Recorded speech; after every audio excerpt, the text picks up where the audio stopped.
Hi everyone. Today again I am sitting with another doctor and he is my mama also. I am going to let him introduce himself. Mama, please go ahead. Hi everyone, I am Dr. Rakesh Shukla. I am a practicing pediatrician and a neonatologist, and I have been around as pediatrician and neonatologist for about 30 years. Great. So we are going to use all his experience and hopefully this video is going to be beneficial for all the parents with newborns and toddlers out there. So let's just dive into it. So Mama, your first question is, what's the most common question new parents ask you? Mostly new parents are worried about handling the baby. So there are questions definitely about how to handle a baby. Mother and father both are scared to handle the baby. They don't even want to take the baby. Most of the babies stay with nannies and mammies and masis and most of the time maids as well. So I think most of the question in first few days after birth are related to this only. Okay. When should parents actually worry about a fever? A fever, if remains persistent and increases in intensity with common medications for last 3 days, that is about 72 hours, and a new symptom, anything pops up in first 72 hours, then you should definitely go to a doctor and see him and Okay. take the advice. Otherwise it should go down in first 3 days. Up to 3 ideally. days we can wait with common medications like paracetamol, which is available as OTC product. If babies start doing well within 3 days, fever disappears and they're active and feeding and urine motions are normal, then we can wait for a while. Okay, great. What's the biggest mistake parents make when a child gets sick? Biggest mistake I would say in these days is Google and self-medication, and sometimes even old prescription used as and repeat the same medication with the same dose. I think this is the biggest mistake. You are free to use paracetamol and wait for a while, but be observant, and then within 2 to 3 days if there are no symptoms of improvement, rather than repeating the old prescription or using Google, which for mild fever may take you up to diagnosis of cancer, and then they get very worried about it. So I think wait for 2-3 days, go to a doctor. Sounds fair. So the next question is, how can parents build a child's immunity naturally? Parents, I don't think, can help building immunity. Immunity happens by itself. Getting exposed to a sickness and then fighting with it and then getting better is the way to develop immunity.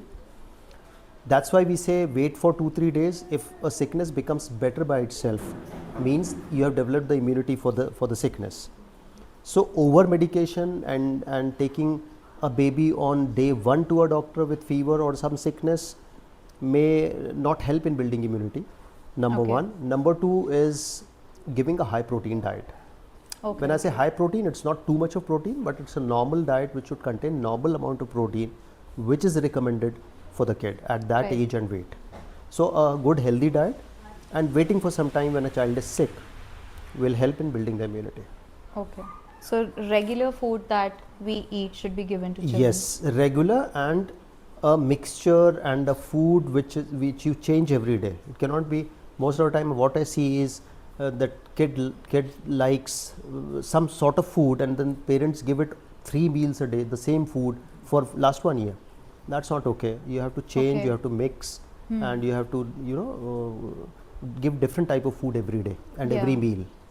Okay, So a every good meal. different type of food every day, which should be home cooked, some protein content, and exposing child to different settings, taking him to lawns and parks. Definitely when he is about more than 9-10 months, not before that, to a public gathering, but after about a year it helps. Okay. All right. So moving on to our next question. What's one healthy habit that makes the biggest difference in a child's life? Child's life, when we say it starts right from the birth and goes up to almost like 19 years. First 2 years are very important for developing habits, keeping healthy, and they are very important for organogenesis also. Most of the organs are still being developed and their development is complete by about 2 years of age. Most of the children will develop like lungs and kidneys and brain for first 2 years. When you talk about development, developing organs, organogenesis, it needs lot of ingredients, which is like proteins, carbohydrates, fats, calcium, and lots of other minerals. Yeah. So best advice is a best healthy diet, which should be cooked at home, keeping in mind the child gets everything, a good amount of protein, good amount of carbohydrates, good amount of fats. So everything is important. So a good diet and giving child some space, letting him make his decisions. If he makes some decision which may be harmful for him, then you have to intervene and stop him. Till it is harmful for him or for us, we can let him decide when he wants to eat, what he wants to eat, how much he wants to eat, not force feeding him, telling him stories, because this is the time when he is developing language as well. So reading aloud, showing him books, not screens, not mobiles, not TVs, and exposure to different settings, taking him out for a while, letting him meet, mingle with kids or adults. I think these are the things which let him develop as a good individual in future. I totally agree. I just wanted to understand one thing. Since you said that you should give child space to Yes. decide what they want to eat, force feeding is not a good idea. I agree. But if you actually let the child decide what they want to eat, they would probably choose little deep fried things, I guess. See, they choose deep fried things because that's their need. They need very high amount of calories to grow. So once in a while, you definitely need to give them high calorie food also, because most of the children will need calories which half of it as adult which we need. Okay. So they may need a calorie up to 150 calories per kg as well at times. So definitely deep fried food is good for them. Some sweet is also good for them, not excessive, but some sweet, so that they get enough of calories. Okay. And that's where we come as parents. We have to decide how much deep fried food, how much fats should we give them. But some parents I have seen which totally curtail food, which totally curtail deep fried food. Yeah. No, we are not going to give it. That's not a good thing. They need high calories and it should be given at times. Okay. Not that is overuse of it. And then by 5 years, we see the weight. How is the baby doing with his weight? If he is getting overweight, we try to cut it down. If he is still skinny, we try to give him. If he Right. is okay, we try to hold it there. Right. So at 5 years of age, we decide how much deep fried food should be given or not. Okay, great. Moving on to the next question. What's the most underrated part of raising a healthy child? Most underrated, I would say, is a good, harmonious environment in which he grows is very important. Otherwise, child or children, they get frightened. They see a lot of things. They see a lot of fights happening. They see maids taking care of them. They scare the children. They don't look after them well. Then there are parents who will keep an eye by CCTV cameras, which is I think is maybe need of for them, but it's not good for the children. So a good familiar environment in which a good family is living, I think that helps for them to develop as a very good individuals. So that's very important thing. Second is diet, of course. A good balanced diet is also very important. It gives them energy. I think these two things. And third is their fine motor development. There's use of hand, fingers, eyes and brain, that coordination which is needed. So activities like painting and brushing and stitching and sewing something, I think these help a lot. That covers a lot of aspects and areas of a child. Nice. So the next section is I'm going to give you some options and you tell me whether it's a myth or a fact. So there's just a couple of questions. Is teething causes fever a myth No. or a fact? Myth. It's a myth. Yes. Teething doesn't cause fever, No. but I guess a lot It may of cause some irritation, but no fever. okay. But sometimes we see that babies they develop fever when they are I think it's it may be coincidental. He or she may have some minor infection happening, but teething per se should not cause any fever. All right. It may definitely cause some irritation because gums become tender and then they become irritable, but nothing more than that. All right. The next question. Does cold weather actually make children sick? Not actually. It won't start the sickness, but yes, if child is sick already and you expose him to cold weather, the sickness may get a bit worsen. Okay. Next. Should children finish every bite on their plate? I think it should be left to the child, whatever he wants to eat and how much he wants to eat. No forcing in anything. He is the master and he should decide. Or she is the master and she should decide. Right. Is screen time always bad? Yes. Always. Yes. Any educational A, B, C, D, 1 to 10 letters if they see? I don't think. For a child less than 2 or 3 years, screen is almost always bad because it is not interactive thing. It is just one way communication. It is not good for developing brain or mind. Okay. And what about after 2 years of age? After 2 or 3 years of age, I'll say more than 3 or 4 years of age, to some extent it may help, but mostly no, because then they tend to see what they like, entertainment. A child seeing a podcast which is useful for him, I don't see it happening. And that also, again, it is one way dialogue. It's better to teach a child by ourselves because it becomes interactive then, which helps in language development. But most of the time we have to give some screen, right? Because we don't really get See, a any limited me exposure to anything is okay if you can limit it. But giving a child a mobile and then boasting it that see how he opens YouTube and he can operate mobile in different ways, and leaving him alone with the mobile or screen for a couple of hours together is not okay. So it can be Yeah. done for 10 minutes, 15 minutes in a day. I think that's okay, but not more than that. All right, great. Does sugar really make kids hyper? Usually doesn't.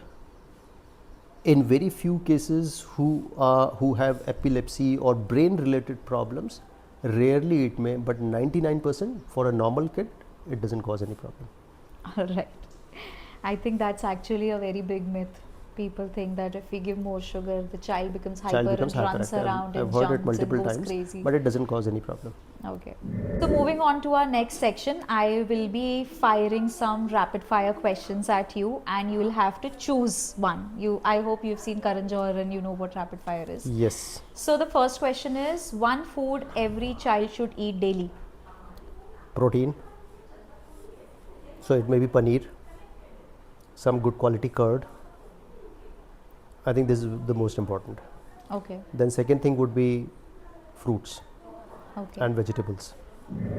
One food parents think is healthy but is not. Milk, Screen time before age 2, yes or no? nil, Juice or whole fruit? whole fruit, Shoes indoors or barefoot? barefoot, Multivitamins necessary or overrated? overrated. One parenting trend you wish would disappear. Number 1 would be Google, and number 2 would be being overprotective. Okay, that's a good one. One parenting habit you wish everyone adopted. Giving child space. Okay. One thing parents panic about for no reason. Making any change of habit, like starting weaning, they are very apprehensive about it. So I think that they should give it some time and wait for a while. Okay. Things happen. Yeah. One red flag parents should never ignore. Not putting on weight for last 3 months. Okay, that's a red flag. And what age are we referring to? Less than 5 years, any age. Okay. Most common illness you see in clinics. Mostly respiratory infections. Okay. Most common parenting mistake. Again, helicopter parenting. Always there, not Always giving there. space. One vaccine myth you hear all the time. It's mostly like delayed development. Is it associated with delayed development? Okay. But no. Okay. Sleep or nutrition, which matters more? I think number 1 should be sleep. Okay. Nutrition is also very important, but number 1 I'll give to sleep. And how many hours are we looking at for At a 2 least year old? 8 hours of good quality sleep. Okay, that I think applies to everyone. Yes. But I think when smaller babies are like 10 to 14 hours, 2-year-olds. When I talk about the sleep and I'm saying 8 hours, it is generally more than 2 years of kid. Okay. Less than 2 years, it would be 2 hours plus or minus. Not minus definitely, but plus. It may Plus. be up to 10 or 11 hours. Okay, okay. Yes. One word to describe a healthy childhood. One word is joy and united families. Okay. Right. So our next segment is there are certain questions that are related to your personal aspect, how you deal, since you have 3 decades of experience, what kind of babies, toddlers you've come across. So the first one is, what's the funniest thing a child has ever said to you? Children usually are very scared of injection, Yeah. and once they know they are going to get it, few of them will start saying, I promise I'll not do this, I'll not do that, doctor uncle, please don't do it, this and that. So it happens most of the times, and it's really funny, and they're scared to but it happens. Okay. What's the funniest misconception parents have had? Misconception. Funniest misconception. Funniest misconception. See, multiple thing happens, difficult to recollect, but A parent came to your clinic and said something which you were like, how are they even thinking it is Thinking like possible? this. Yeah. this I think I don't offhand, I don't remember immediately, but it happens at least 2-3 times every day that you laugh at it. Let us in few coming course of this interview, if I recollect something, I'll let you know. Okay, okay, fine. The next question is, have you ever had a child diagnose himself? Most of them, you ask what's happening and they'll tell typhoid, they'll tell malaria at times, they'll tell brain infection, they'll come up with multiple diagnoses. And you were asking about funny things. Yeah. I think these are the diagnoses which a kid of 3 years will tell you, that I have a brain infection or typhoid or malaria or whatnots. Are they right about it? Mostly no. Of course. But these kind of things, they must be coming on a regular basis, Yes, like it 2 happens or 3 year olds. almost every day. 3-year kid, right from 2.5 to like 15-16 years also. They'll tell the diagnosis right away. You ask them what's wrong and they'll give you a diagnosis that this is happening to me. I checked on Google. Yeah. For the Most of the older time ones. they'll tell you. Yeah. The next one is, do kids usually cry more because of the injection or because they see the needle? It's mostly apprehension of the needle, Yeah. not because of the injection. And they also are scared of getting held by 3 people, out of which 2 they don't know. One is Yeah. me and the other one is assistant, Yeah, yeah. and one is the parent. He or she is also holding him tight. So I think this is the apprehension of needle and being held rather than pain, because it doesn't hurt much. Yeah, yeah, yeah. So beforehand only, They'll start crying by they'll cry, yell. the information only that we are going to doctor for vaccine. That's Okay. where they start crying. All right, great. So the next one is, why did you choose pediatrics? To begin with, I was told I was not actually very much interested in pediatrics, but I got a good position, and back then most of the toppers were taking pediatrics. Okay. And I was actually inclined towards general medicine and also towards the orthopedics. But then everybody counseled me who were in the field at that time that this is the branch which is very cool, you deal with kids and you enjoy it and things like that. So then I got into a change of mind and opted for pediatrics. You thought of, Yeah. you listen to kids and their funny And stories, their stories. so you decided. And so I decided to take the pediatrics. Right. Okay, what's one patient you will never forget? This is the first patient. I went into the ward on day 1 of my MD, joining my MD, and I was left alone in the ward with 30 admissions, and first baby which I saw was 7 days old, having tetanus, fitting continuously. Oh God. And I had no clue back then how to deal with it. So that's the patient I I'll never forget in my life. Then there was a patient who came with headache for 3-4 days, fully conscious, but headache was severe. I started treating him, and then down the line, after about 8-10 hours, I realized it may be a meningitis thing. And then this is also, I think, in second year of my PG. Then I thought about this decision and did tests, and then it was diagnosed as meningitis. Okay, okay. So we are almost at the end of our interview. There is one very basic question that I would really like to know from you. If you could give every parent in this world just one piece of advice, what would it be? Again, it is space and some time. Don't be anxious. Kids have been developing for millions of years. Every milestone happens proper at proper time. You should not become anxious and start intervening at every step. So just wait, give it some time, and things will happen. Great, thank you. That was a great interview, Mama. Thank you so much. Thank you. And I am really happy you could spare some time. Thank so you. much. Thank you. Bye, Thank you. everyone.